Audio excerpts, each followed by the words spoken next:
Hey guys, today I'm going to tell you how to use voice access in Samsung A36 or the A56. If you are using A36 or A56 and you want to use voice access, so let's see how can you do this. Just open your settings. In settings, just scroll down and look for accessibility. Tap on it. Here just tap on interaction and dexterity. And here you will get the voice access option. Just tap on it. And here just enable that. Then tap on allow. So here you can see you will get an option of this which is voice access shortcut. So now whenever you want to use voice access, you just have to tap on that,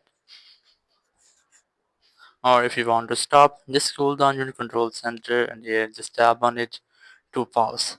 So now whenever you want to use voice access, just tap on it and see what you want to do.